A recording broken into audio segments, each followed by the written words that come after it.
Ms. Shlaes, welcome to Constituting America's Constitutional Chats.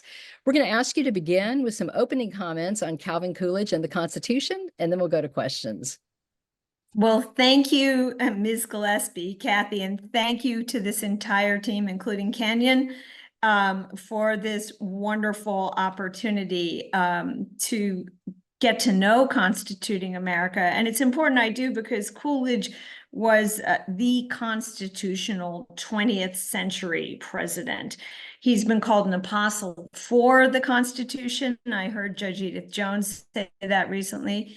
Coolidge has also been called a bridge to the Constitution, or a modern bridge to the Constitution. If any of you are from North Carolina, that's what Bob Luddy of that state has called us.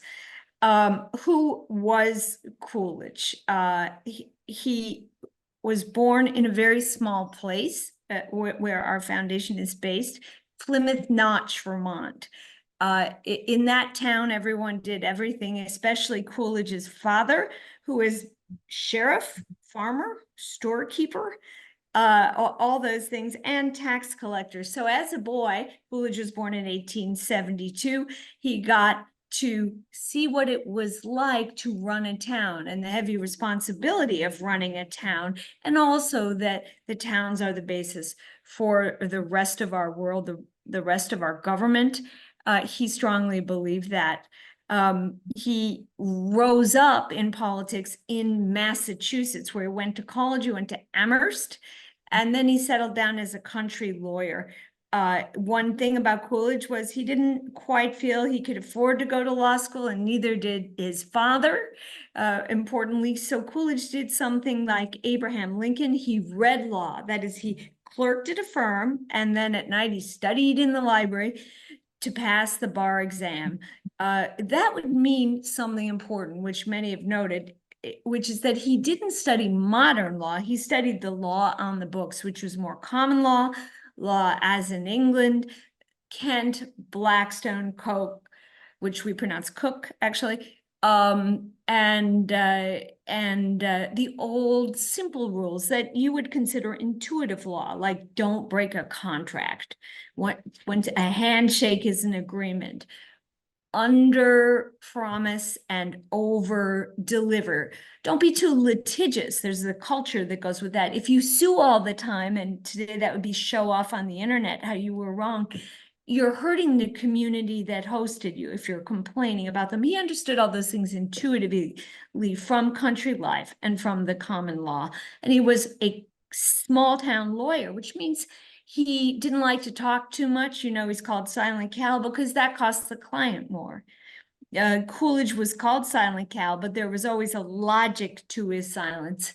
Later, he would say, you know, if you don't talk when someone comes to ask you for money, which is what happens to important politicians all the time, well, then the mendicant goes away more quickly because he's stymied at the Sphinx in front of him, the silence.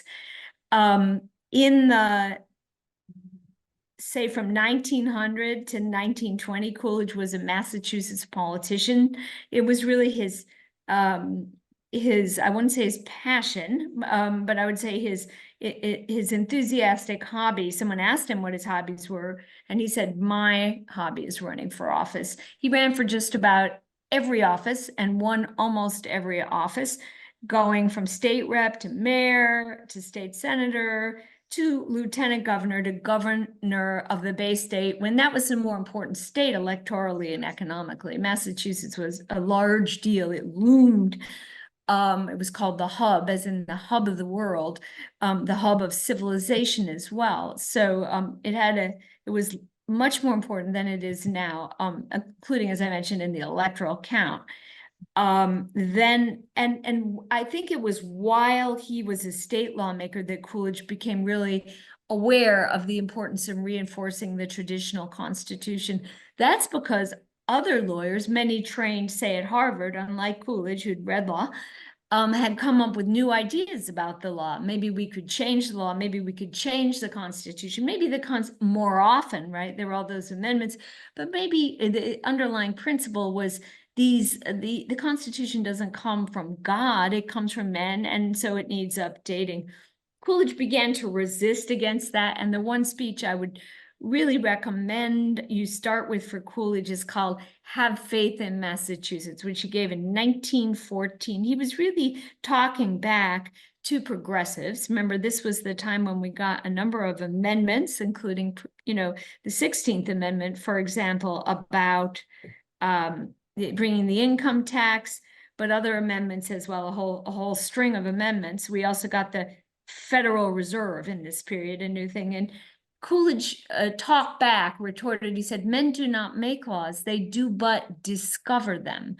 The better government is the one that is better skilled at finding the laws. That is, there are a few basic laws, and they come from a higher power. The framers weren't gods, but they took their orders from a higher power. Religion informed their work at the beginning. Coolidge understood that. And in this way, he was revolting, in particular, I would say, against, for example, Louis Brandeis, who later became a Supreme Court justice, and Brandeis's new conception of the law, also Oliver Wendell Holmes, and even the emphasis on case law, very interesting and great topic for papers. Coolidge's test as a Massachusetts politician came when he was a new governor. On the issue of strikes, there was a police strike in Boston at that time, and Coolidge was skeptical about public sector strikes, particularly when they endangered the population. He was a Republican, and at that time, many Republicans were progressives. So everyone was kind of surprised when Coolidge allowed the police to be fired for striking. And he said, there's no right to strike against the public safety by anyone, anywhere, anytime. I'm paraphrasing, but that's the line. And that line did inspire a president much later, Ronald Reagan, in his own decision to fire strikers, in that instance, the air traffic controllers in the Patco case. It's not that Coolidge hated the police. He loved the police. In fact, they were an important constituency for him. He was an immigrant favorite as a candidate, but he felt it was wrong for someone with a public job to strike it because it endangered the city during the Boston police strike. And if you ever come to Plymouth Notch or to Washington to Coolidge House, which we have, you'll see pictures of the violence that occurred when the police went on strike. There was havoc in Boston. There was rioting, and stores were looted, as they are today. So that's what formed Coolidge. He became more and more, restrained as he observed the progressive movement. He became president in 1923. I only have a few minutes, so I'll jump over his vice presidency upon the death of Warren Harding. And his devotion to the American traditions is evident in the format after Harding passed of Coolidge's inauguration. Coolidge wasn't inaugurated when he suddenly became president in Washington by a Supreme Court justice. He was inaugurated at home, and that was necessity, but also he knew a good symbol. And the man who swore the new president in was his father, Colonel Coolidge, who was only a notary by the authority of a notary. And Coolidge liked to underscore this kind of hometown swearing in, which we honored at Plymouth Notch by reenacting last year, the centennial, because he did believe that the strength of America lay in the towns and counties. He was what we would call a Toquevillian, and he thought we've got to sustain Tocqueville. As president, therefore, Tocqueville's America, as president, therefore, he resisted all expansions of the federal government. And you think of both parties today, they say any problem can be fixed by a federal change, right? A Washington change. Coolidge wanted the states to do that. That was American tradition.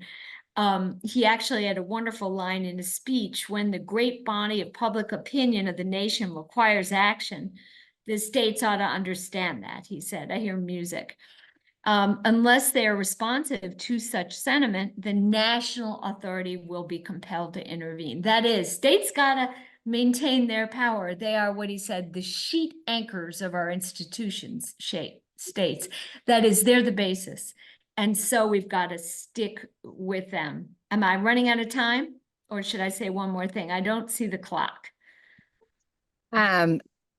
I think if you want to go ahead and finish, wrap it Yeah, up. I'll just finish by So anyway, we love Coolidge at the Coolidge Foundation. Next year, we're hosting a conference on the origins of the Declaration in anticipation of the 26th centennial year. And we're going, anyone who wants to come, please ask Kathy and contact us. That will be in Washington, perhaps at the Library of Congress. But anyway, there'll be many students as well as many lawmakers, statesmen, and many scholars. And what we'll be looking at is the continuity the Declaration represented with English tradition, not as a break from the past, nothing like the French Revolution, which would, of course, follow, rather a document that rejected a usurping monarch, George III, as a traitor to British and American tradition. So we hope you'll do that. If you've heard about the Coolidge Scholarship, please look at our website. It's the most hotly sought after and therefore the most competitive scholarship in America, with 4,000 candidates, 4 or 5 scholarships. Our Senators program takes 100 kids each year, and I'm sure will and can work with Constituting America, and that there's friendship and overlap among our constituencies. Well, thank you. That was such a great interview, overview of President Coolidge, and I have learned so much just in the past 10 minutes, I think, of about our 30th president. And we have such great admiration for what you do at the Calvin Coolidge Presidential Foundation. So I'm going to turn it over to Janine, and Janine. Great.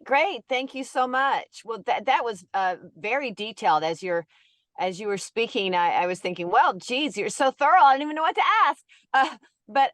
So bravo to you and to the foundation, the Institute in Calvin Coolidge's name. He was a man I would have loved to have met. My father was a West Point Military Academy graduate, an Air Force pilot, and very back then it was Air Force Army in 57. Air Force Academy wasn't completed yet, but he chose the Air Force. But he was a quiet man as well. He always would say, a fish that opens its mouth gets caught. So he always liked to they would have really liked each other. But I'm intrigued. The more we are currently reading Alexis de Tocqueville's Democracy in America, it's going to be our study that we're launching actually on Labor Day weekend.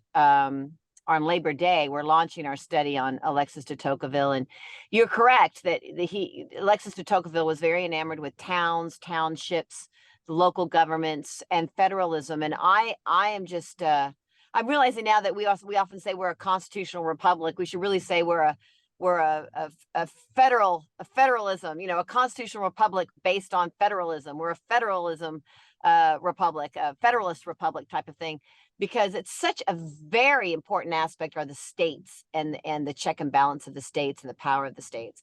So having said all that, I guess one of my questions is, you said that he watched all of these different amendments shift and be admitted. It was quite a busy time in history for amendments at that time. And I bet he was sorely disappointed with the 17th Amendment, which took away the power of the states, so to speak, because the state legislatures could no longer appoint their senators for the national government. What were his feelings about the 17th Amendment? That's a shrewd question. The 17th Amendment is way understudied. So the audience knows, used to be the Senate of each state would pick its senator, right? Or the legislature, perhaps, as opposed to the senators being elected in popular fashion like congressmen. So in that way, the law worked similarly to the Electoral College. It gave the states some say in Washington. Coolidge didn't sound off about it, I think, because he was being politic. But in his autobiography, he said, well, I'm wondering now about some of those amendments. And I would guess that was one. Why? Because when you have politicians, which is supposed to be a dirty word, but doesn't always pick another politician from their group to lead their state in Washington, what are they picking? They're picking someone they already know. They're picking someone they're well acquainted with. That means for them, second impression is more important than first. And a lot of people, including Cal Coolidge, some do come off third impression, fourth impression, better than first impression. And our emphasis on first impression now leads us to pick fools. whoever seems great on TV once, well, he's my, or she's my. That's absurd. So it was a balance in that way. The Senate was an old boys club, but it was also a club of people who had thought a lot and thought a lot together. So there was more trust in the Senate and less showboating. And therefore, sometimes it got more constructive work done. He wasn't a fan of everything about the Senate and had difficulty managing it when he was vice president in that role. But he understood that. And his mentor, almost forgotten, was Senator Murray Crane, who was picked the old way. Senator Crane, you know the name because of the stationery. Crane Stationery had a stationery company in Massachusetts near where Coolidge lived in Western Mass. And Crane also printed the US dollar. So they call it the government plant, but it's private plant. It printed the US dollar. And Crane was also silent, also worked behind the scenes, also based his impressions of people on longer experience with them, not just whether they were stunning in the first encounter. None of them said perception is reality. Hey, none of that. They knew that there's depth to people that doesn't always emerge the first time, and experience with someone will tell you whether that person is trustworthy. Is that person consistent over time? So I would guess, but I don't have a sentence by Coolidge that I've discovered, maybe you can, saying I don't like the 17th Amendment, Janine. Interesting. Well, there are two ways of looking at it, of course, but I think that the structure of if he was a hardcore constitutional scholar, it radically changed the structure of what our founder fathers had set up for us, which was this check and balance of the states, the giving the power, the federalism, which I just think is absolutely fantastic. And Alexis de Tocqueville talks about that a lot in our study. When he was president, what were some of the challenges the Constitution faced, and where did he stand strong in protecting the Constitution? It's such a broad question, but no, I'll give you a very, it wasn't that people said always change the Constitution. It was, of course, passage of laws that he might consider expansions of federal power as breaches of the Constitution, or just mainly not in the tradition of restrained constitutionalism that he preferred and had been the rule. The example that springs to mind, the government wanted to control, or many in the government, particularly progressives, a certain dam setup called Muscle Shoals. Because there's some recording studios there, and it kind of, the progressives wanted to control water power, and they wanted the government to be involved. And maybe there was talk of creating new authorities. That is, whenever you hear authority or agency, there's a problem. Are those really constitutional? I'm not so sure agencies are constitutional. There are three branches, that might be enough. So Coolidge vetoed twice more government involvement in big hydropower, because he saw it had the potential to get the government leading in an important industry, power. And then after he was president, of course, a new president, President Roosevelt, created the Tennessee Valley Authority, which was a bid for the federal government, no question about it, to take over the power business in the United States. Electricity and hydropower, which was Roosevelt's emphasis, which proved not always to be the best source of power. That's one of the problems with getting the government in charge. It often makes bad business calls, or at least subpar ones. So that was an example. Another example was he vetoed benefits for veterans. Oh my God. He was from time to time overruled. So that is, Congress overrode him. Why? He said, when we start giving money to one group of people, we're hurting another group, the forgotten man, right? We're hurting another, we always are hurting other taxpayers. So let's not favor. And even many veterans supported him in that. Military service in the end is not about money. It's about service, right? It's an honor, just as serving in government is an honor. And we want our soldiers to be better paid and have pensions nowadays, to be sure. But this idea that they always, it was really the precedent that Coolidge feared, and he was right. because if you look at the New Deal, which followed in the 30s, how did President Roosevelt manage to win so many states in 1936? He won those states by rewarding constituencies, the veterans, the senior citizens, the farmer, the worker through the Wagner Act. And that's nice, but when you reward groups, you always leave out an individual. The forgotten man is the phrase I use, which comes from William Graham Sumner. So Coolidge anticipated all this quite clearly. And he gave a speech which will be read in 1926 on the actual centennial of the Declaration, called The Inspiration of the Declaration, that we love to make theatrical, and I hope you will too. You know, put it on a stage, declaim it, because it is so inspiring. President Coolidge said that all that we need in terms of American reform is already in the Constitution, and those who seek to add to it with more and more laws, they're going backward. They're not progressives, they're regressives. Oh my gosh, those are strong words, right? He said, you don't have a monopoly on progress over there, you people who call yourself progressives. He was more polite than that. He had a tradition of civility. You're the regressives. You're going towards the primitive when you write too many laws. We need to build out our, improve incrementally. He's very close to the philosopher Edmund Burke in his temperament and modus operandi. Coolidge, though I don't have a lot of evidence he studied Burke particularly, but he was steeped in Burke, as all college students were in the day. So he's a Burkean, I would say. And I just want to add one last thing about Coolidge, the achievement that he had, which is stopping federal spending. He actually cut the budget every year. Nowadays, we applaud when a politician reduces the rate of increase in the budget and they call it a cut. Coolidge actually cut the budget. So the headline achievement of Coolidge, I'm sorry I didn't underscore it earlier, was that when he left office, the federal government was literally smaller than when he took office. This, though he was in office 1.5 terms, and the economy grew and the population grew, of course, strongly in that period. So that was Coolidge. And in Coolidge's time, states were more important, together with towns, in the economy than Washington. That flipped with Roosevelt. For the first time in peacetime under Roosevelt, Washington became more important. And that was the end of Tocqueville, 1936. Yeah. That's when the flip came. If you're wondering what was the point? What was the inflection point? It's 36, that election. And that was about 100 years after de Tocqueville had been in America too. It's interesting.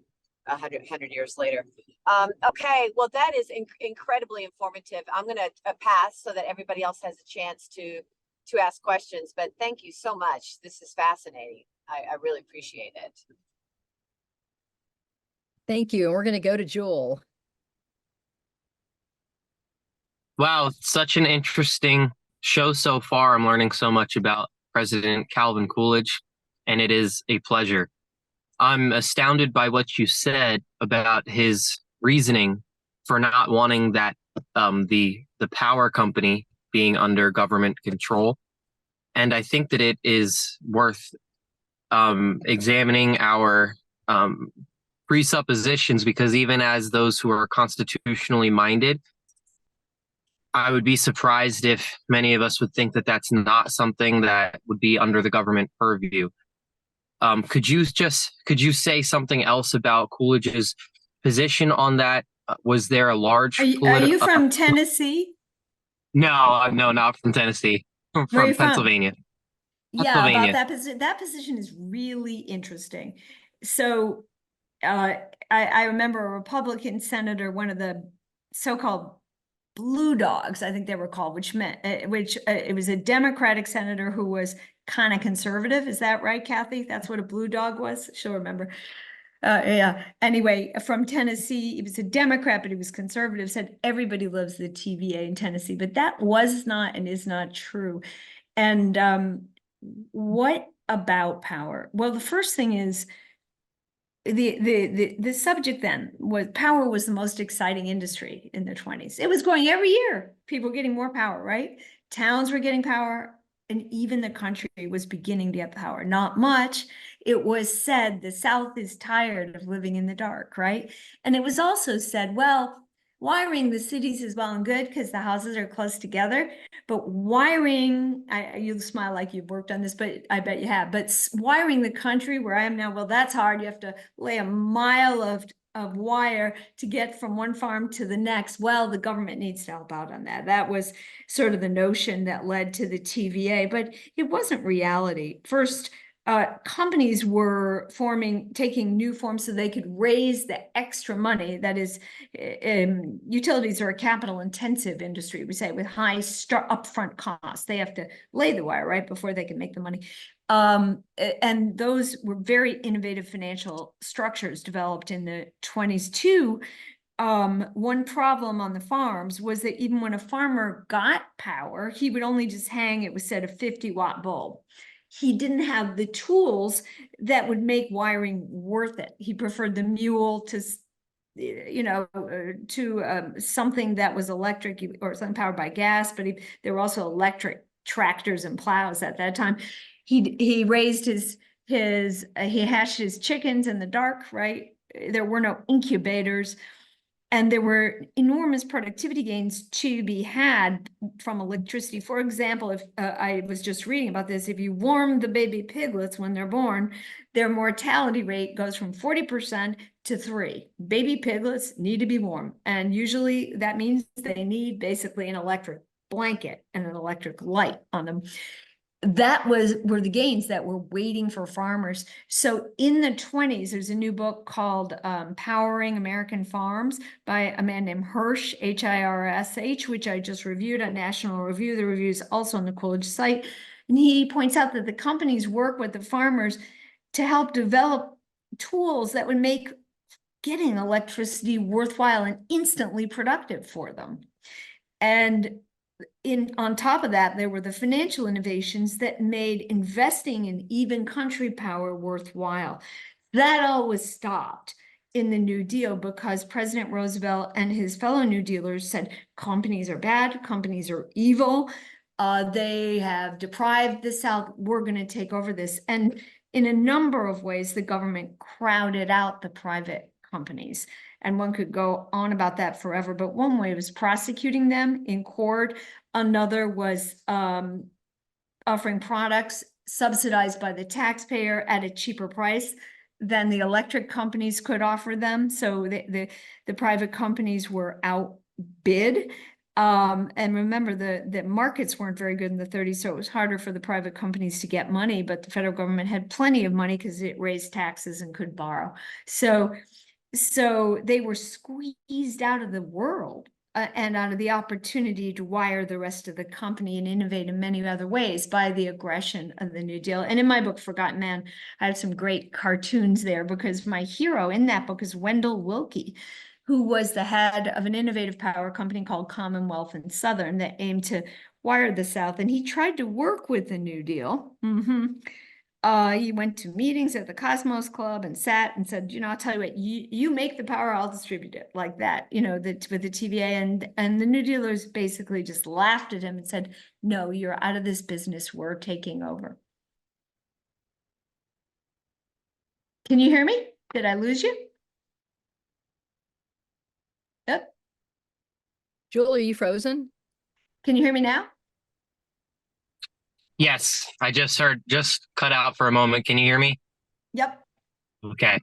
That's fascinating example, and I hope that I hope agree that example still holds true in the way we would analyze markets today, because those market factors don't necessarily change. So if Coolidge was right about things like what you just said, a great way of saying it, anything the government gives to another must be taken from someone else. Yeah. Yes. I'm just asking you, would the way that you just described the case with the power companies then be relevant still today, despite particulars being different? Oh, totally. I wrote a column. It starts with Reid Hoffman, one of the founders of LinkedIn.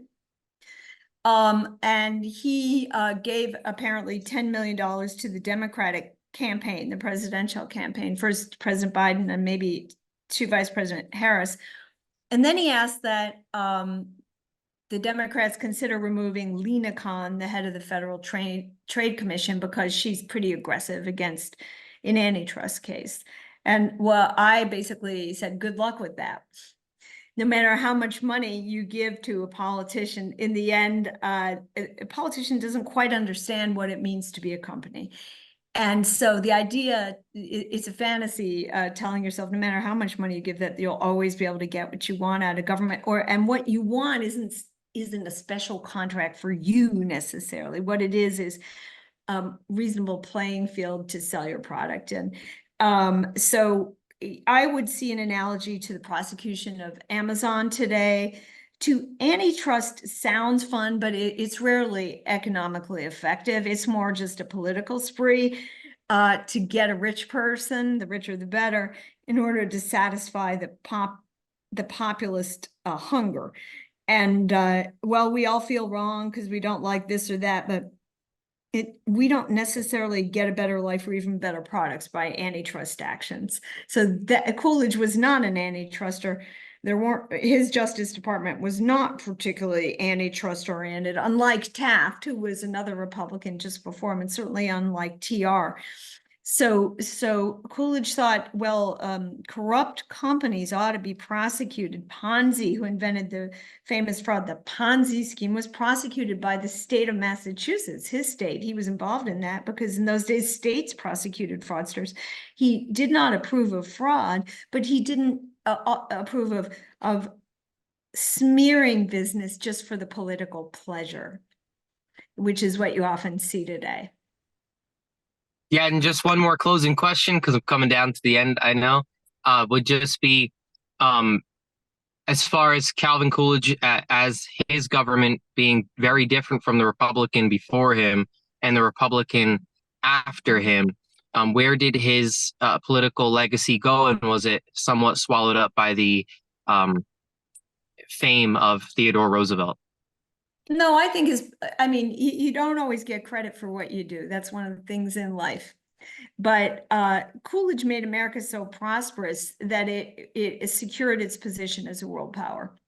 If we had, if you do a counterfactual, say we did what England did in the 20s, which is a lot of experiment with expensive labor ideas, benefits, and also high wages, we would not have so clearly secured the position as the world's strongest economy. And in the 30s, even though the government pursued wrong-headed policy that hurt the economy, money flowed to us. Why? Because Europeans said, well, as bad as America is, it's safer than here. And Coolidge made that safe America. So that's one legacy. Of course, there's another legacy, which is for state and local government, where he's very famous, and for Ronald Reagan, who admired him very much, put his picture up. I notice also Speaker Johnson has a picture of Coolidge around on the cover of a book. So this has not gone away. He is way underrated. I would say he's the most mispriced of presidents, if you think of presidential rating as if they were stock prices. So in those terms, he's a buy. Thank you so much. Incredible amount of knowledge and presentation for everyone to learn about Calvin Coolidge.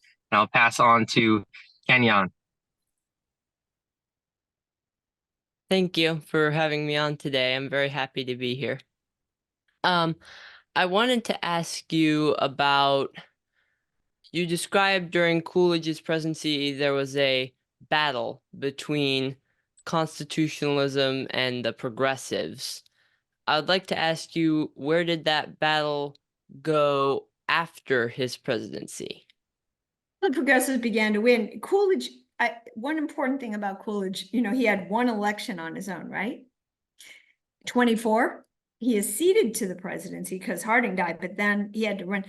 When Coolidge won, there was a strong progressive challenge, indeed from his own party. That was La Follette, broke off from the GOP and made the progressives, and they got a healthy share of the popular vote, 17%.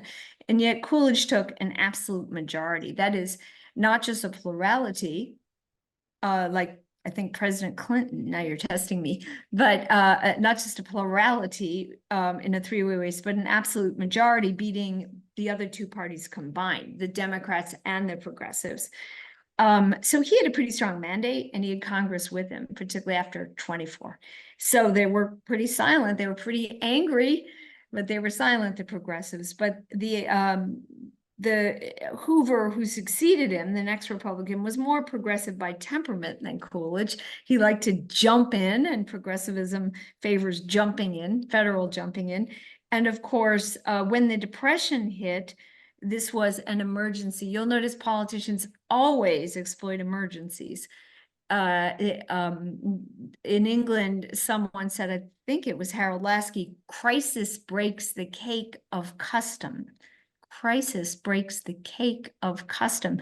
There are more common phrases, cliches now. We hear in America, a crisis is a terrible thing to waste. Never waste a crisis, which Rahm Emanuel said. But so we had a crisis. The economy crashed. No, it wasn't Coolidge's fault, but a downturn, and it was a serious one, always gives innovators, changers room, and the progressives came in force with President Roosevelt.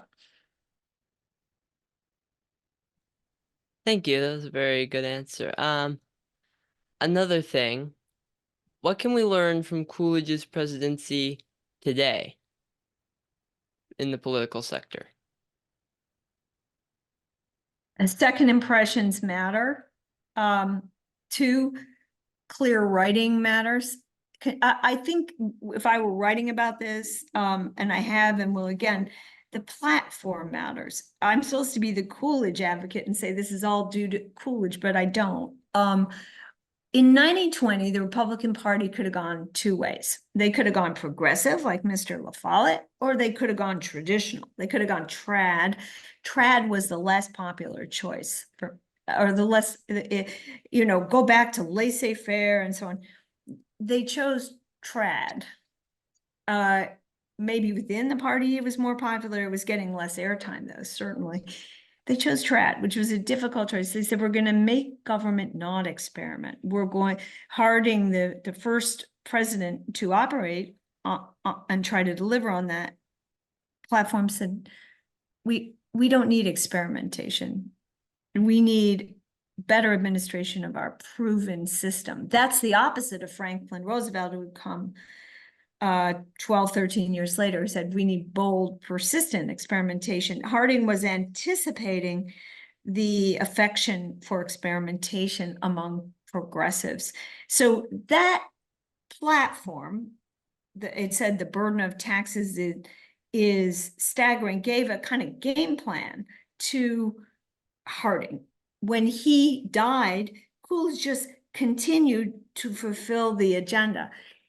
It was like to switch metaphors, it was like a relay race where Harding stumbled and Coolidge picked up the baton.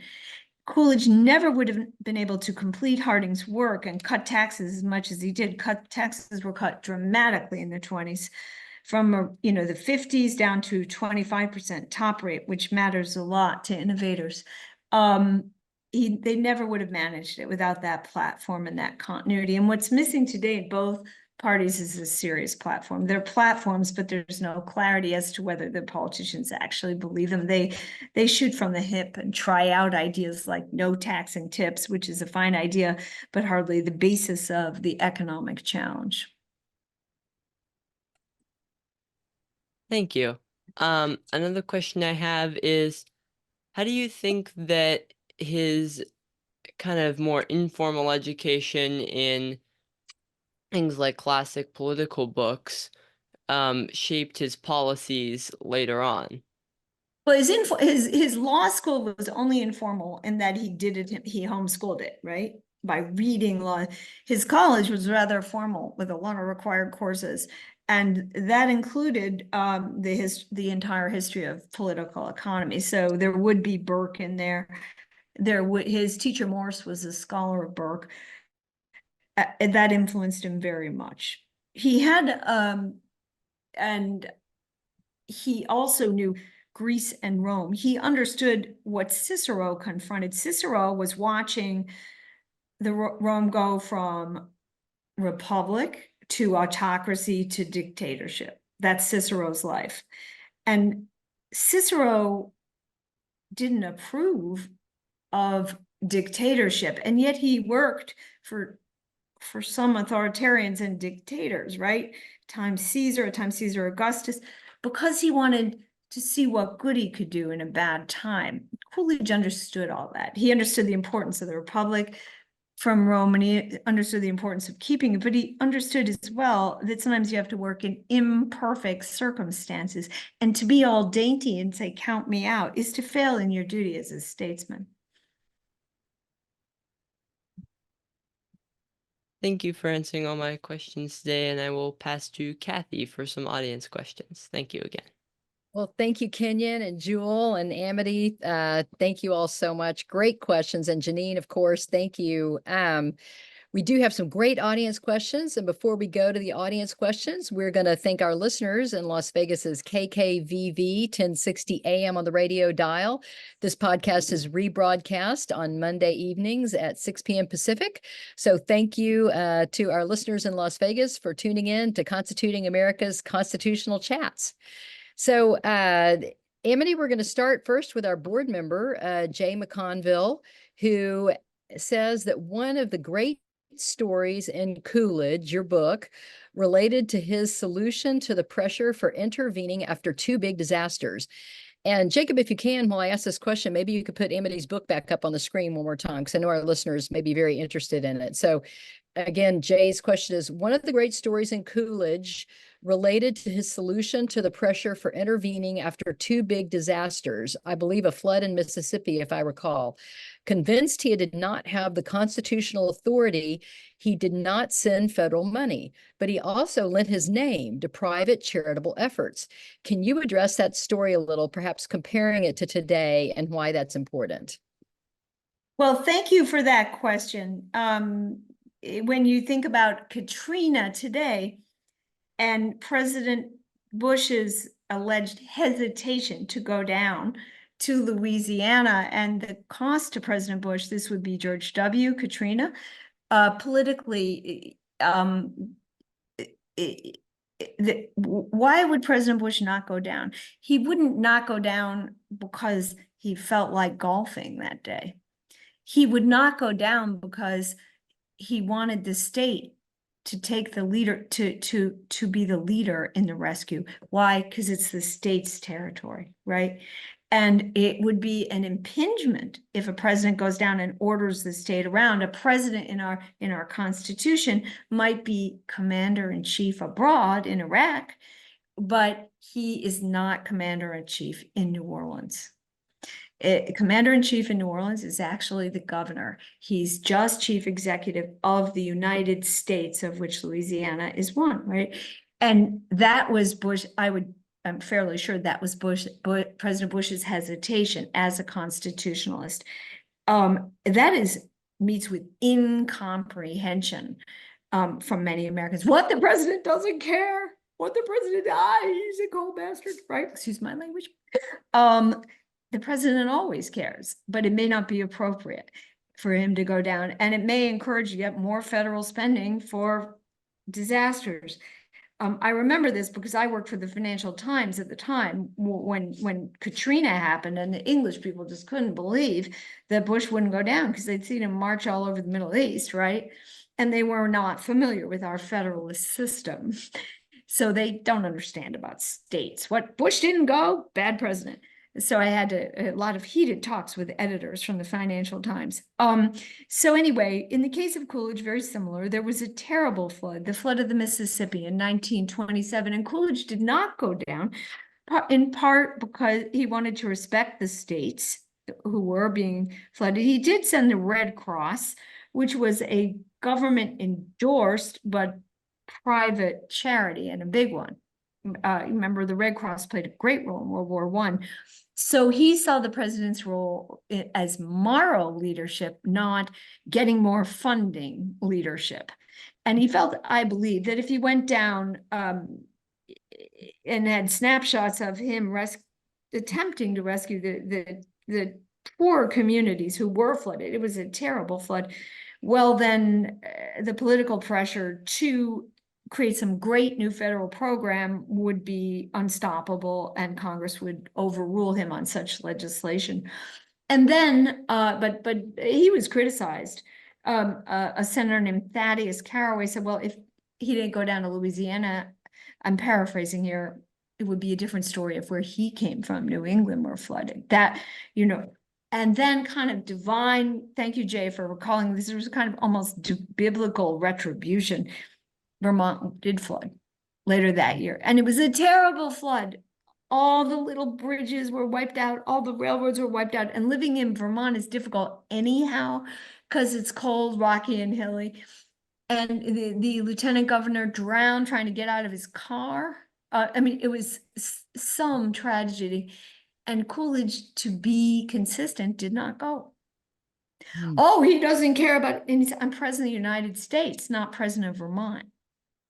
That is like Edmund Burke. If you read his speech to the electors of Bristol, Bristol said, Burke said, once you're in Parliament, you have a duty to the whole land. And he was promptly ousted from that seat in Bristol, but it was in principle correct. Once you're a national leader, it's not just your constituency. You think about if you're a president or particularly a senator. So, and the Vermonters kind of understood. He said he can't do for his own what he don't do for others. There was some federal funding, but way less than there would have been if Coolidge had been rescue man, the way the role that Hoover played. Actually, he sent Hoover down to Louisiana and maybe even to Vermont because he wanted to send somebody, but he didn't want the authority of the chief executive. So it's a really good story and a sad story. The entire Christmas tree harvest was wrecked. And that is an important crop for Vermont, a poor state. So, thank you for reminding me of that story. Around that time, too, Coolidge decided not to run again. Like George Washington, he believed that it was, as he put it, a great safety for the country, for the president to know he's not a great man, and for the presidency to be occupied by someone new from time to time. Yeah, that's a great story.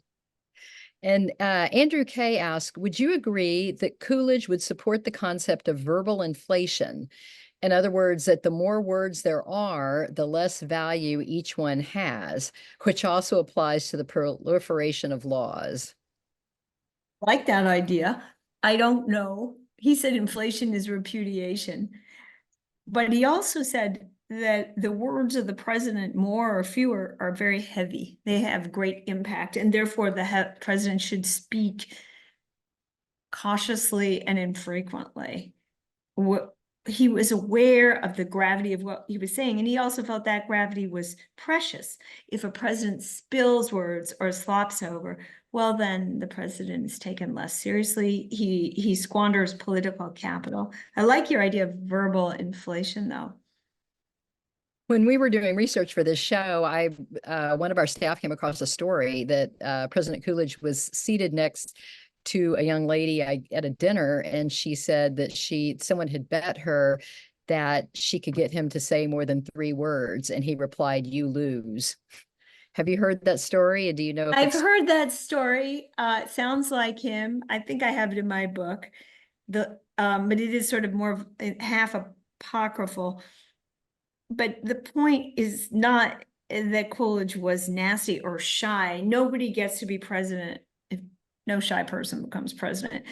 He was naturally withdrawn. He was naturally more of an introvert, but his shyness was also strategic. Rather, his taciturnity was also strategic. He didn't want to get all wrapped up in things because that would inevitably mean, what is Washington? A place where people ask you to do something for him, right? And he didn't want to do those things, not because he wasn't kind, but because he didn't want to spend other people's money. He said, I'm for economy because I want to save people. Economy, by which he meant saving. So yeah, you lose is a famous story. Another story, though, if I have 1 second, he was a grumpy man, and he lost his son while he was president, as President Lincoln did. And a senator was walking him along Selden Spencer trying to jolly up Coolidge, and they go by the White House outside in Pennsylvania Avenue, and the senator says, "What lucky dude gets to live in that house with the white pillars?" And Coolidge said, "Nobody. They just come and go." His point being, we're servants, we're not kings. They just come and go. It was a sour statement, but it had such wisdom in it. We're all just serving, and then we move on. That sense of service is what makes him stand up today. It wasn't all about Calvin. It was about the goals he promised to deliver and did deliver on. That's great. That's such a beautiful story. And we've got some wonderful audience comments today. Jay McConville said, "This has been fascinating." And Alex Tokarev says that he says hello from Alex and Noel Tokarev of Northwood University in Midland, Michigan. Oh, Alex says, Amity and I taught at the same school, the King's College in New York City. So Alex sends his greetings, and he also says, "I use Amity's PragerU video on Coolidge in all my freshman courses." So we'll have to encourage our audience to look that up. And Bob De Martino says, "Great intro. I'm going to make a point of heading to their site for a visit." And also, let's see, Judith Nevyadomsky is interested in the DC event that you mentioned and has asked for some follow-up information. So we'll be sure and get Judith that information. So I will say just one thing, 4th of July, there's always a party at the Notch if you can make it to Vermont. And if you're interested in the student grown-up event, both, is probably February, please let us know. Through Kathy, you'll reach us. yes, feel free to email me at Kathy@constitutingamerica.org, and I can pass anything on. And so, Amity, we just want to thank you so much for your time today. You've just been just a terrific guest, and we all learned so much. I know the audience was so engaged. And Jewel or Kenyon, y'all have any parting words before we go? Yeah, just thank you for giving everybody so much more to look into with Calvin Coolidge and explaining so much of those principles in a way that everyone found very entertaining, I'm sure. Yeah, same here. Thank you for answering all our questions so thoroughly. And thanks for shedding some more light on the subject of Calvin Coolidge, because I know a lot of people don't know very much about him. Oh, well, thank you, Calvin. Thanks you. And we invite everybody back next week, Tuesday, August 27th at 2 p.m. Eastern. We're going to be talking about John Adams and the Constitution. So join us then. And thank you, Amity. Have a great rest of the week.